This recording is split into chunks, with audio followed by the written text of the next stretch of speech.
You're going to start.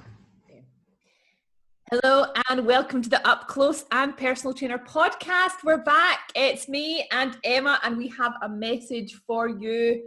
Listen up. Here we go. The word of the day is meditate, as in shut your freaking eyes and envision the success you're going to see today. Meditate on that. Understand it. You want to know why? Because you're a goddess. You're an emperor among peasants. You are a slayer amongst warriors. Humankind will see your success and want to be you. You're a queen. You're a goddess. There will be haters and there will be doubters, but they don't care about them. We don't care. You want to know why? Because you aren't even thinking about them. You are going to conquer this day. You are going to make it amazing. You are going to put on the freaking deodorant. You're going to stink, maybe. You're going to take a freaking shower as well. I can't hear it now. You can't hear it? Oh. Anyway, I think we got the gist. It was brilliant. Do you know, what's his name? He is Dan Bam on Instagram. Dan Bam on Instagram. Bam. He is brilliant. I love him. Me and my flatmate always talk about him. Do you know? And he always says, "It's a vibe. It's a vibe. It's a vibe." And now we're always like, "It's a vibe." I love that he's like telling you that you're amazing, but you stink, so use deodorant. And I also love, and I think you've said it on this podcast once before, is the opposite of love isn't hate, it's indifference. So the haters, you don't even think about them. You're indifferent to them. I thought you were gonna connect that back to having a shower. I was like, I can't see where you're going, but okay. Yeah. I agree with that. Yeah, don't even think about them. Anyway, we've got some good news this morning. Would you like to hear it? I would love to hear it. Okay, so the Free Britney campaign is working because this morning she has asked the court to remove her dad's control over her personal life. Well done, Britney. But then, I mean, that's great. But what then happens? Like, is she mentally capable of controlling her own pet? Like, I don't think her dad should be doing it, but can she do it? Well, I've just read the article, and I think what's happened is that she is just passing over the control to her manager, to someone else. So it's like, it's not that she's going to be free. She's just going to be free of her dad. So I suppose, yeah. Well, maybe it's better. Mm-hmm, yeah. But, you know, baby steps, Britney. She's definitely not in a good place right now, but you never know. She might be getting better if she's not under her dad's conservatorship. I'd practiced saying that word when I was reading the article. Is that what the word is? No, I've heard of it. Wait. I'll read it again. Conservatorship. Yeah. Conservatorship. Word of the day. Yeah. That one. Use it in a sentence. Britney's dad has conservatorship over her. Anyway, how are you, Emma? You're back. I am literally back. I'm okay. We were just talking about this before. I just have like severe anxiety that things haven't worked. But there's also no reason to think that. Mm-hmm. It's just you always think the worst, don't you? Did you put makeup on when you were in hospital because you were glowing? Oh no, it was a really great filter. You love that. Is it the tan and dust? Yeah. A little bit of tan on the filter. Emily Sky Fit. What is that? What's that? That's the name of the filter that you oh, right, okay. Yeah. It's called Tan and Dusk. Yeah, but who's Emily Sky Fit? She's the person who made the filter. Like, look at all of your stories. It says it in every single story that you put up. Oh, she's getting a lot of credit. Wow. Okay. Yeah, right. Didn't notice that. That's the way to make your millions. Just create a filter that all the basic bitches use. Don't know. But it just, you looked amazing and everyone was loving you and so proud of you. Well done. Thanks. And it was really nice of you to like keep us all updated, all your fans and followers with your Insta stories. Because honestly, we were all like, in Commit to Six, it was so nice. Nicola was like, she's out of surgery. And then literally everyone was like, Yay! I know, it was so cute. It was so cute, wasn't it? But you know what? I really feel like a lot of the Commit to Six group, especially because all my one-to-ones are in there as well, like have been through all of it with me, like lying on the floor, not being able to do anything, blah, blah, blah, every single step, it taking bloody forever. And then finally, hopefully, a fix. Yeah. We'll see. Fingers crossed, eyes crossed, legs crossed, labia crossed, everything's crossed. Can you cross your labia? I don't know, but I am for you, so. Thanks. You're welcome. Thank you. So what were we going to discuss this week?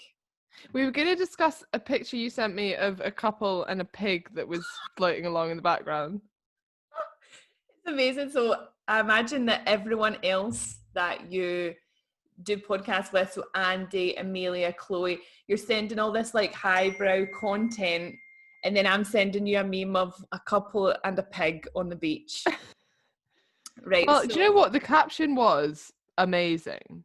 It totally was amazing, and it's for all the single ladies out there. I sent this meme to all of my single pals. I'm sure they loved it. So basically it says, so the meme I sent a picture of a pig to all of my single friends. This is you. Right, so it's a couple on Pig Beach in Barbados, and he's like holding her up and they're kissing, and there's like a big spotty pig swimming past, and then it says, I'm literally the pig swimming past. And then the caption is amazing. It says, I am literally that pig and I'm good with that. Do you think that pig is swimming past thinking #relationship goals and questioning what is wrong with her pig self? Hell no, she's living her best life doing independent pig shit. She knows that when the time comes for her to produce some piglets, or when she just wants a companion, she will find a decent non-fuck pig to pose her photos with, and she is just chilling until that time comes. She looks like she's having a lovely time. Being large, hairy, and alone is only a bad thing when you don't love yourself enough. That is my most favourite line, and I think we should just use that as personal trainers. Like, being large, hairy, and alone is only a bad thing if you don't love yourself enough. I love it. I really love it. It is interesting. Like, see, if you take a step back and you just think, like, why so much of, I don't know if it's even success or just like expectations of what will happen in life is that you will find a partner and be with someone like that. And if you're not, you're assumed to be like either looking or you're unhappy or it's just a transient period of time. Like, I imagine there are people who are just single. And then even when you think about it loads, you're like, why one person? Yeah, it is. I think like people are waking up to the fact that you deserve a lot more, and you shouldn't just like be searching for a person. It's not about that.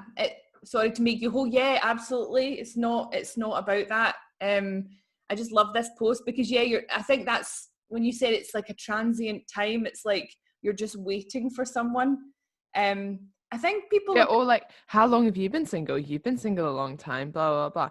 But then you do tend to get people like myself who are single for a very long time, but you do often get people, and I don't know if it's like, it's not coincidence, right, but who just jump from relationship to relationship and then never single. No, I don't know if that's healthy either. I really don't think that is healthy at all, because it's like they're searching for something. And I know I can think of someone in my life just now that is never single but always cheats. So what are they looking for? Yeah. Are they just like needing constant validation, constant, like, I don't know. Stop cheating. Just put up like nip slips on Instagram or something. Is that what you do? No, I just don't cheat either. No. I don't feel the need to cheat, mainly because I'm single.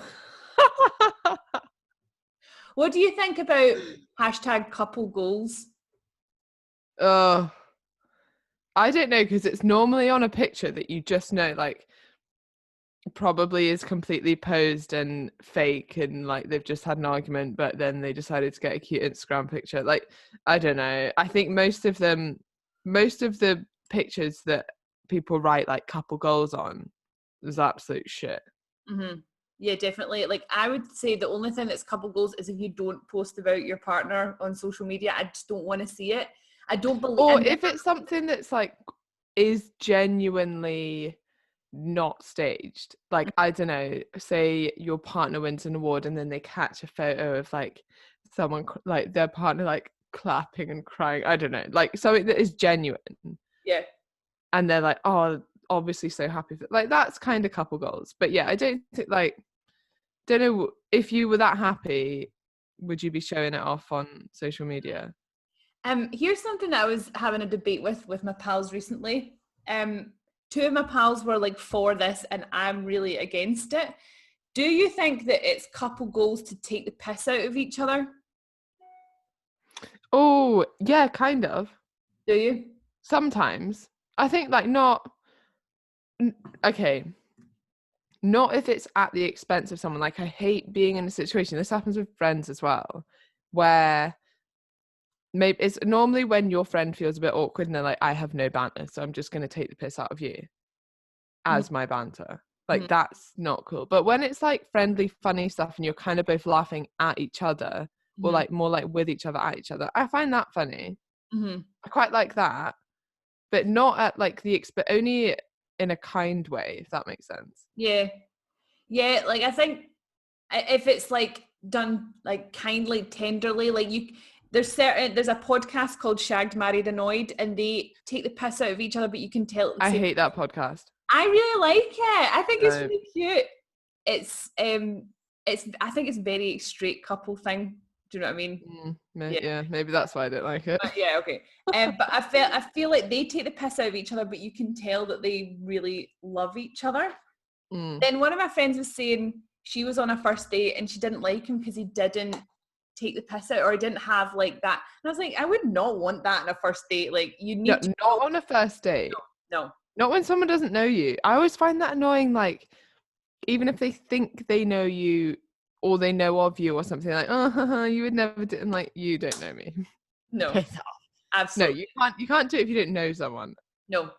I would agree. And I don't think I like people taking the piss out of me ever. Like, it's just not the type of, maybe it's because I'm just really like fragile ego in that sense. I'm just like worried I've ever done it. Don't think I have. I don't think you have. And I probably would have just gone, I would probably start crying. Yeah, that is an interesting one. But some couples do really work with that dynamic. Do you think so? Do you think they really do work with that dynamic? Or do you think it's just like someone is like playing along with the dynamic that's been created? Do you think they do it in private? Probably not. No. I don't think I would find it that funny in private. No, I would be like, no. No. And so if I don't find it funny in private, I really don't find it funny in front of other people. So no, not for me. Deal breaker. If someone takes the piss out of me, don't like it. Yeah. Huh. Interesting. Yeah. So I have a couple of deal breakers for you. Oh, we were talking about this before we started. This Unwell documentary that's on Netflix. Yeah. And it's about all these wellness trends. And the one that I watched the other night is about breastfeeding. Because apparently bodybuilders now are buying breast milk online. Is it the first bit of, what's it called, colostrum or something? The first bit of breast milk? No, they're just any breast milk. Any breast milk, because and there is a person there who's like breaking down what's in breast milk. So it's really low in protein and it's high in fat and really, really high in carbs. So it's not really like... It used to be the whole like bodybuilder saying like, well, look how fast babies grow on breast milk. I'm like, they're babies. And also they're not muscle babies. Like, yeah, no, I know, but they're just like, yeah, but look, like it doubles in size in like 3 months or whatever. And you're like, okay, well, don't think that's going to happen to you, but sure. Yeah, it's really, I think it's really creepy. And then there was also this part where they do tests on all this breast milk, like they ordered it from the internet, and some of it was as like filled with bacteria as sewer water. Mm-hmm. Yeah, but isn't it like quote unquote good bacteria? No, because they just hadn't. They're not packaging it properly, and then it's also breast milk from. So something my sister told me. So my sister's breastfeeding right now. She's got a little baby.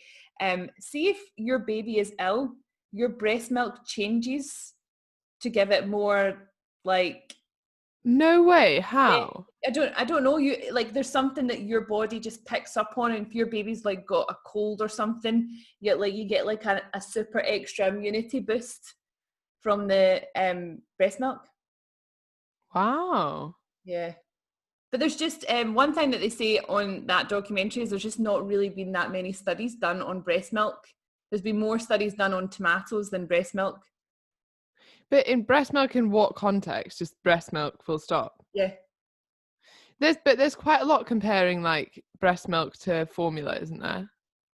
I think in that context, yeah. But I suppose maybe in the context of adults drinking breast milk. I put something up. I can't even remember what it was about now, but it like mentioned breast milk. Mm-hmm. And then a couple of people were like, you know, you shouldn't say things like this because some people can't feed their babies with breast milk. It's like, right, okay, but there's no, like, there are benefits to breastfeeding. There are benefits to breastfeeding, but there's also benefits to bottle feeding, especially if you're self-employed and you just can't breastfeed because you or for any reason you can't breastfeed. Yeah, exactly. What was interesting before we move on from that though, that I was looking at a study looking at just because you were talking about what, like, you know, they obviously ordered this stuff and then tested what was actually in it. This was quite an interesting / scary study on CBD products. Oh, right. And it showed that like 88% of CBD oil products which they tested, I think they had like 25 that they ordered and tested, 88% not within 20% of the amount on the label. Not within 20%? And 12% did not contain anything of what it said on the label. Nothing. No way. Yeah. Oh my God. And then so only 8%, so that was 2 products, were within 20% of the claimed amount on the label. Well, there's like CBD oil shops everywhere. There's like a TARDIS. Sorry, you're about to get a dog barking. There's a TARDIS in Soggy Hall Street where you can just buy it. Yeah, you can get it. It reminds me of, remember there used to always be those candy stores? Yep. Like American candy stores. They used to just pop up, and I think like CBD oil will just pop up and it'll probably. Yeah. Some people swear by it though.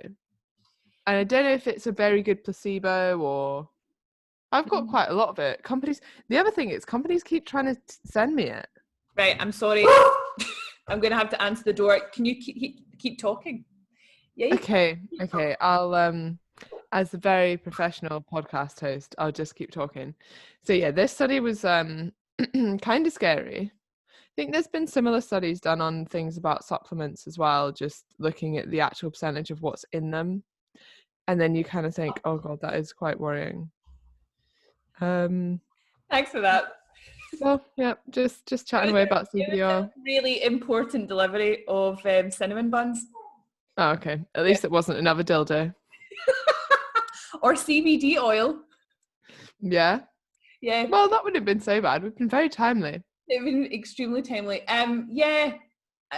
It's that sort of 1% argument, isn't it? I feel like CBD oil in the context of athletes, it's like that 1% when people are trying to like improve on. Yeah.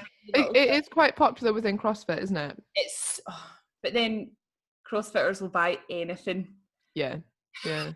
Well, anything that, like, if you get the right, like, I think it's an industry or a part of the fitness industry where if you get the right quote unquote influencer, like CrossFitter, to say that they're taking X to help their recovery, like, you're sorted.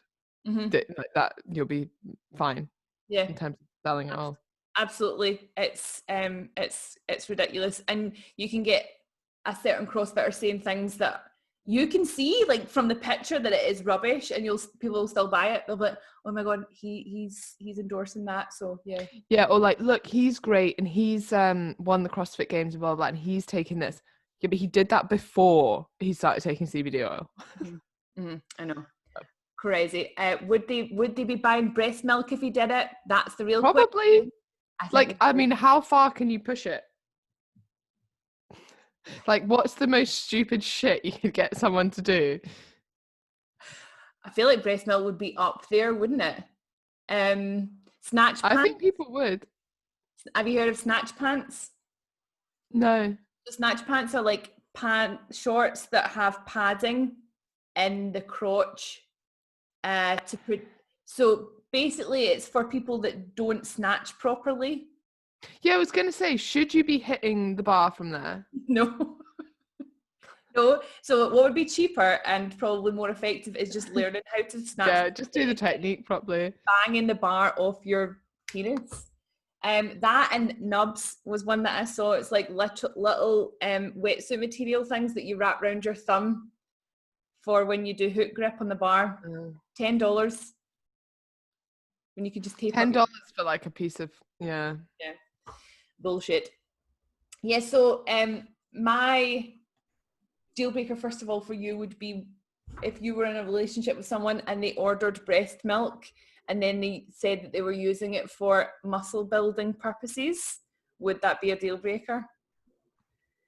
Yes, and I think more broadly, I would find it really hard to be with someone that like wasn't critically minded within my industry or didn't just take my advice. Like, fair enough if you know nothing about health and fitness, but then why are you searching the internet when that's what I do? Like, it'd be weird if I married someone or was with someone in a different industry and then just started like not asking them about stuff that they would know about. I don't know. Yeah, that would be a real left field if suddenly you started going out with someone in the fitness industry who wasn't critically minded. Like, everyone would be like, what's she doing? Like, do you know what's like, it would be, wouldn't it? And also I would really struggle with it. What, like, not just being like, right, you need to sign up to EIQ and just happy birthday and pay for it, otherwise you won't do it. yeah, actually you need to pay for it yourself because you need to be accountable to it. Yeah, is there like a level of like beauty that someone could have that they could get away with it? What makes you think I'm so fickle? Yeah, do you know what, if they're really hot, it'd be fine.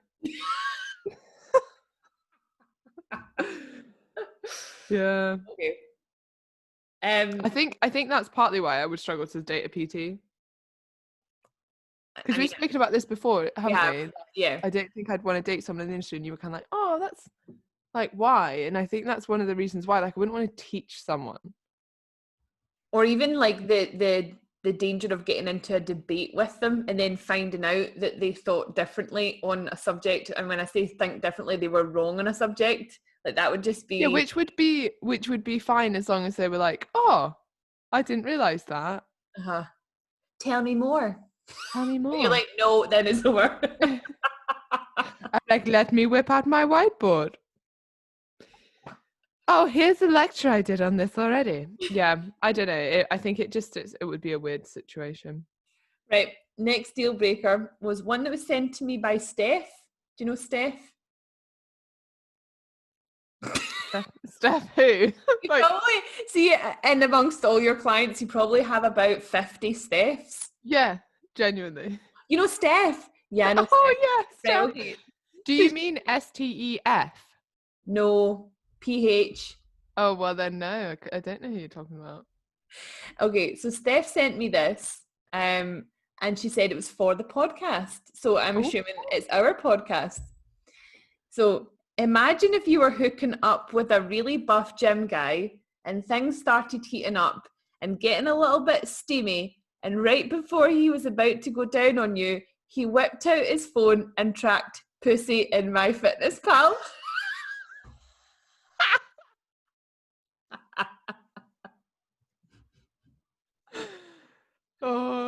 Right, okay. Have you got MyFitnessPal on your phone? I need to see if pussy's in. No, I don't. See what comes up. Right, let's see if pussy's in there. Because I can't imagine it's very high in calories. You know what? Chloe and I once looked up cum, and that was quite low. And I thought it would be high. Because quite a lot of I thought sperm would be quite calorific. Did you type in cum? No, it didn't. Did that come up? I typed in cum, right?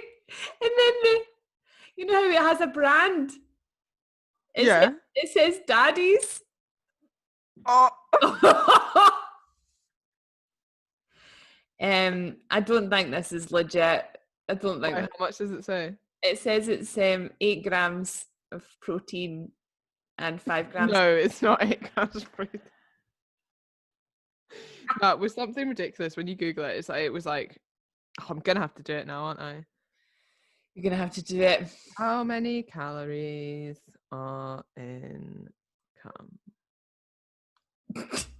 They're like, do you mean cumin powder? No. The average semen ejaculation has between 5 and 25 calories per teaspoon. There you go. That's good. Muscle building, probably not. Is it high? Probably not enough to stimulate muscle protein synthesis. Maybe. Unfortunately. Take a couple of loads, 20 minutes after exercise and up to 3 hours after exercise. I just don't know. I don't think that is anyway, back to the deal breaker. Oh yes. Oh, would that be a deal breaker? If they typed pussy. I mean, I think there's quite a few deal breakers in there for me. Yeah, I think still having their phone out. Oh yeah, sorry, of course the fact that it was a man as well. That might be part of it. Deal breaker. Yeah. Whipping their phone out just before they're about to do something, deal breaker. Yeah. And being that focused on calories in a moment when calories should not necessarily be the focus. Yeah, what was that meme that went around? I'm sure I sent you it, and it was like, how many calories do you burn during sex? And she's like, I don't fucking care about how many calories I burn during sex. I'm having sex. Oh yeah, that went out recently. I think my response to that when I saw that you shared it was that if someone was burning a lot of calories during sex, then it probably wouldn't be that pleasant, because you'd be like, can you just calm down? Like, this is too much.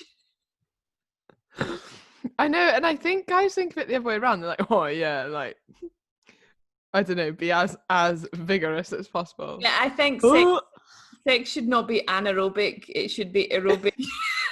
It should be. Listen, it should be in your fat burning zone. It's not hit, it's less. Yeah. Less and then a sprint finish, maybe.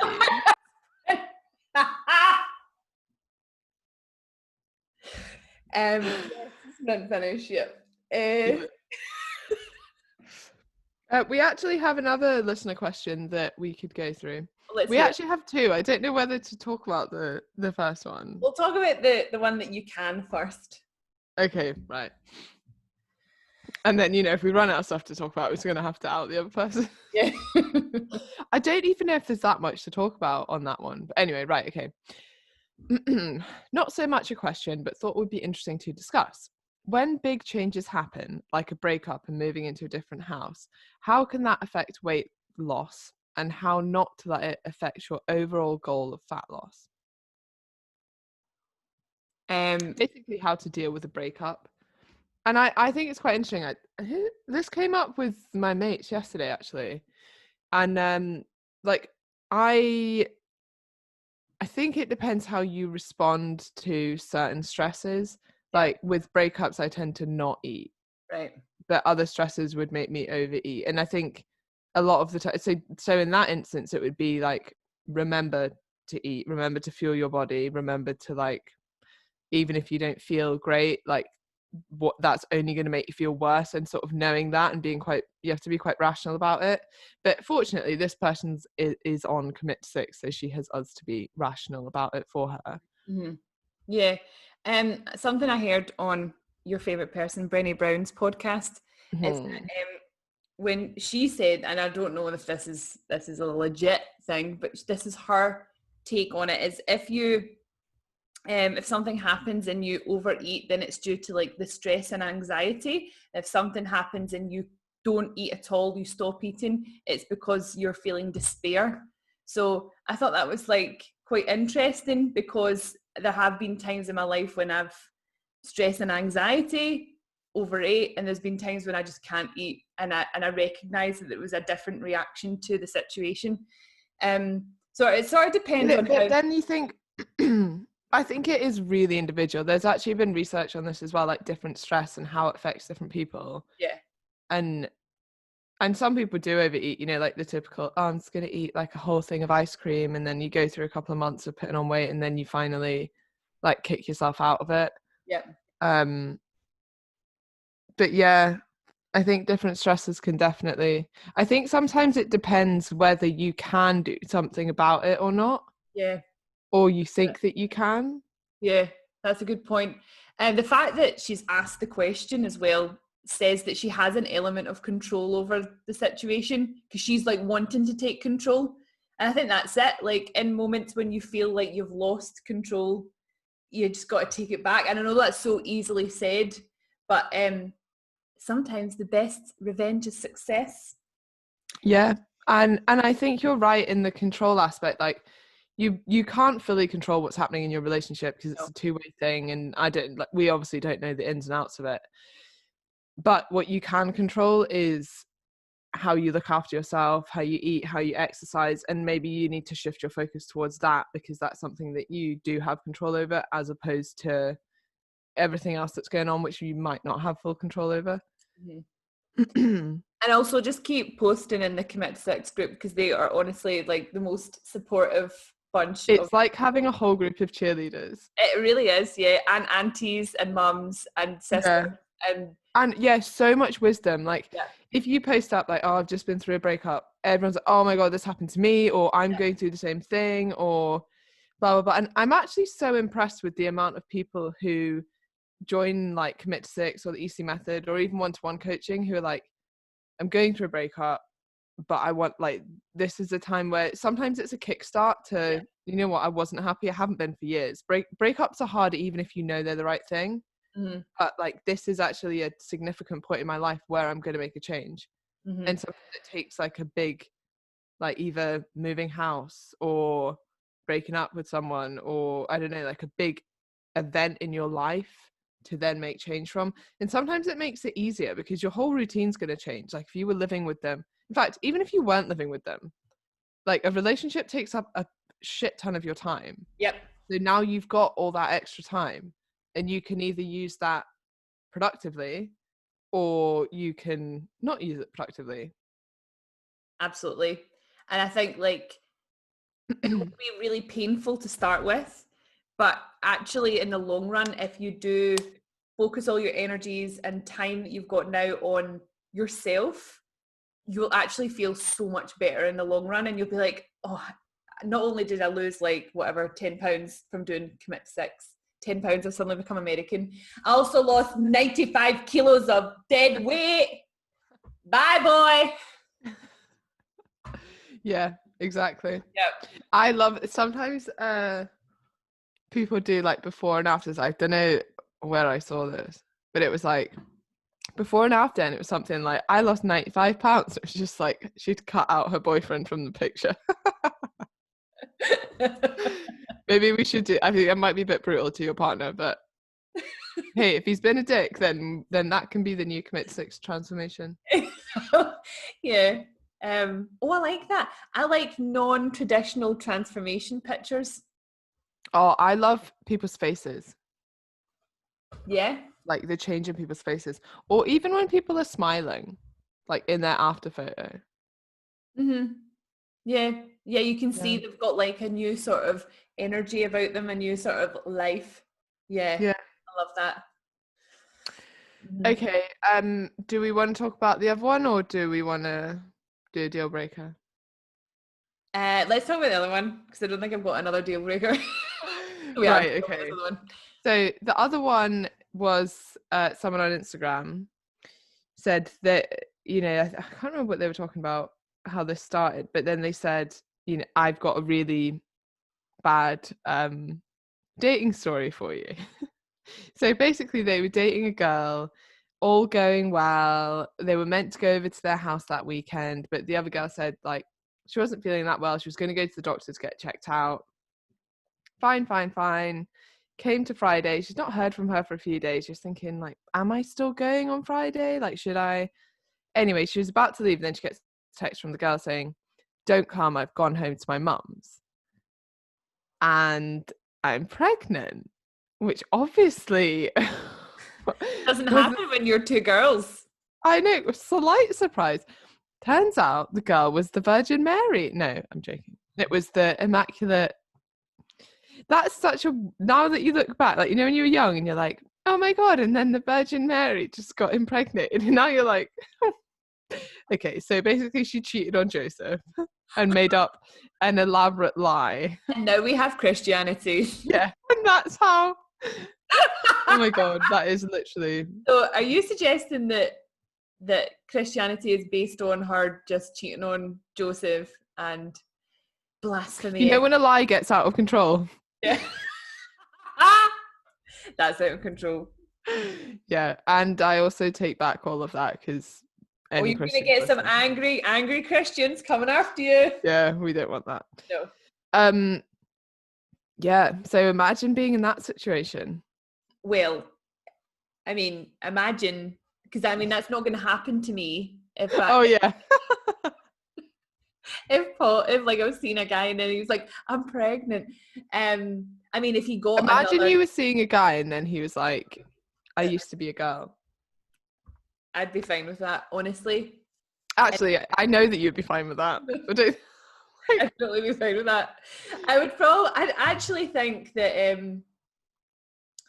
I would totally be fine with that. Like, I used to be, like, honestly, because I was listening to a podcast about this morning. When I was younger, and I did theatre studies at uni, as I've mentioned a couple of times, I used to have really backward views on things, and I'm so glad that I have, like, grown up and changed my mind. And I used to think that men couldn't be bisexual. I thought that only women could be bisexual, and I can't believe. I think that's quite common, isn't it? Yeah, it's absolute bullshit. It's not true, and it's like. But do you think, I do think that more women are bisexual than men. Do you think that more women are bisexual than men, or do you think it's more easy to come out as bisexual as a woman than it is as a man? Yeah, I think maybe that. Yeah, because I think there is still that. If you fancy men, you're gay. Yeah, absolutely. I mean, I would love there to be like a future where we just didn't give a shit about who you had sex with. We just did whatever we did, you know. That'll be a lovely future, wouldn't it? Yeah. Mm-hmm. Yeah. Anyway, so if Paul came home and said he was pregnant, and that was the way that he announced that he actually used to be a woman, then I think that'd be a lot to digest. But yeah, that would be quite a lot. That would be quite a lot to digest. What about you? I could see you, right? Okay, this is how I see you, and then I'll let you answer. Running 5 businesses and raising someone else's child as well at the same time, and getting back surgery, and also just like, you don't know, doing something else amazing, like doing an Ironman. Yeah, probably. Yeah. I don't think it would like I would get with someone who had kids. That wouldn't like put me off. Well, I think, although I think it does add a lot, doesn't it? Obviously. It's a lot. But then more, like, not even the kids, but like all the drama that would come with the other parent. Yeah, that's not cool. And I think like sometimes like men love drama just as much as women, and if you're trying to raise a baby with a woman, then that her baby daddy might be bringing all the drama. All the drama. The other thing that but you love her, I remember you said You said that to me once, that you love drama. Yeah, not that much drama. Okay. Like fun drama, not like, yeah, not that. Okay. The other thing about like getting someone who had kids is, what if you broke up and you've created like this relationship with the children? That would be really hard, wouldn't it? That would be very hard. And you'd never see them again. Well, you don't know. If you broke up on good terms. I mean, come on, you wouldn't. Even if like initially you're like, you can still see the kids, it would just be weird. I don't know. Because like, if you were all mature adults, then I don't see why you couldn't just be part of their life. Like, be that auntie that they saw every so often. Auntie Emma's coming round. Yeah, how do you know her? Well, Mum went through this stage. And then they're at school and they're like, oh, that's my Auntie Emma. That's my Auntie Emma too.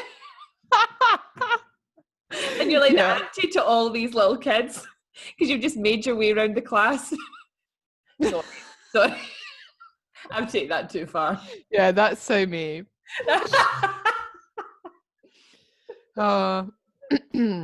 Yeah, I don't know. Interesting one. Have you got a polo shirt on? Polo neck? Right, okay. I was hoping no one would notice this. Basically, I'm not meant to do anything. Like anything. It's so boring. Someone else dressed you. I've not even, my butler dresses me now. I've not even done my washing. So I'm now very official in an ESG Fitness polo. Wow. Should I do up the top button? Do up the top button. A polo and a hoodie. She looks good. Not even a hoodie, babe. It's also some kind of polo thing. Is it? Oh, you look cute. I look like a total chap, when they wear like what they called French Perry or something. Fred Perry. French Perry. What do you swear? French Perry. French Perry.